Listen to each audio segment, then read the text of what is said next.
गाजीपुर में नेता के नाम से अपनी पहचान बनाकर पूर्वांचल और विशेषकर गाजीपुर जिले में अपनी शर्तों पर राजनीतिक कर सुर्खियां बटोरने वाले पूर्व चेयरमैन जिला सहकारी बैंक गाजीपुर और कभी भारतीय जनता पार्टी के कट्टावन नेता रहे अरुण सिंह 6 साल बाद एक मुकदमे से जेल के जमानत पर रिहा होकर सावन के पहले सोमवार को अपने पैतृक गांव नारी पचदेवरा पहुंचे, जहां समर्थकों और क्षेत्रवासियों ने उनका फूल मालाओं से पगड़ी बांधकर स्वागत किया। इस मौके पर समर्थकों और क्षेत्रीय लोगों से भेंट मुलाकात करने के बाद अरुण सिंह मीडिया से मुखातिब हुए और चिर परिचित अंदाज में बहुत ही बेबाकी से मीडिया के सवालों का जवाब दिया। उन्होंने स्पष्ट किया कि मैं अन्याय के खिलाफ हमेशा लड़ता आया हूं और आगे भी अन्याय के खिलाफ और गरीबों के हक के लिए लड़ता रहूंगा। उन्होंने साफ साफ कहा है कि मुझे मुकदमे की कोई परवाह नहीं और एक ही सवाल जवाब में उन्होंने उत्तर दे दिया कि मैं भारतीय जनता पार्टी का सदस्य नहीं हूं, लेकिन उसकी नीतियां अच्छी हैं और भाजपा के किसी भी विपक्षी दल के लोगों से मैं भाजपा की वर्तमान नीतियों पर खुलकर चर्चा करना चाहता हूं। उन्होंने मीडिया से चर्चा के दौरान आगामी नगरपालिका परिषद चुनाव और लोकसभा चुनाव के बारे में भी अपनी राय स्पष्ट की। आइए सुनते हैं गाजीपुर में नेता के नाम से मशहूर अरुण सिंह ने सावन के पहले दिन अपने घर पर मीडिया से क्या बातचीत की। अरुण सिंह जी, सावन का पहला सोमवार और आज अपने गृह नगर गाजीपुर और अपने गांव पे नारी पचदेवरा में कैसा लग रहा है?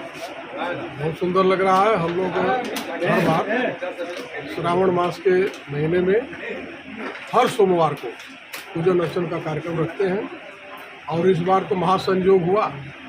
जेल यात्रा के बाद पहले सोमवार को अपने गांव पधारे और यहाँ पर रुद्राभिषेक पूजन अर्चन हुआ, माँ दुर्गा का पूजन अर्चन हुआ, सब लोग प्रसाद भी प्राप्त किए। यह बहुत बड़ा सौभाग्य का विषय है। 6 साल बाद आप आए हैं और आप अपने काफ़ी करीबियों के पुराने साथियों को दोबारा देख रहे हैं साथ में और इतना जन सैलाब आपके साथ चल रहा है, क्या कहना है? हमारी थाती पूंजी यही है। हम लोग 25 साल से संघर्ष किए और संघर्ष के बल पर ही गरीबों को, मजलूमों को न्याय दिलाए हैं। किसी उत्पीड़न के खिलाफ, चाहे गुंडा माफिया रहे हो, चाहे किसी की जुल्मी सरकार रही हो, हम लोग संघर्ष करके, आंदोलन करके गरीबों को न्याय दिलाए हैं। मुकदमे भले हमारे खिलाफ बहुत लगे, उसकी हमने कभी परवाह नहीं की। आज उसका नतीजा है कि वो सभी लोग हमको स्नेह दे रहे हैं, प्यार दे रहे हैं और विशेष करके तब जब 6 साल की जेल यात्रा के बाद हमारे 6 साल में पूरा हमारा जनपद नेतृत्व विहीन सा लग रहा था। कैसे जाते थे लोग नैनी जेल में मुझसे मिलने, अपनी पीड़ा बताते थे, कहते थे, तो पूछते थे अरे कोई पैरवी होगा? कोई पैरवी वाला नहीं है। बीजेपी के नेता तक भी नहीं किसी की पैरवी करते थे। बीजेपी की सरकार रहने पर भी विपक्ष की कहाँ सुनी जाती थी। उस परिवेश में हम लोग राजनीति किए हैं। जब 2 बार सपा बसपा की सरकार थी, धरना प्रदर्शन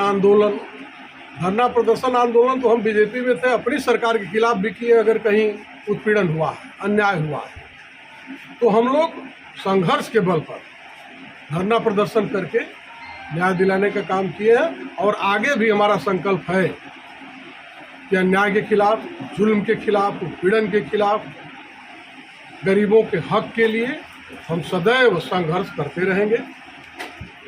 संघर्षों की राह छोड़कर कैसे ले लूं भीख दया की, किस विधि तुम्हें सुनाऊं व्यथा मैं अपने व्यथित हृदय की।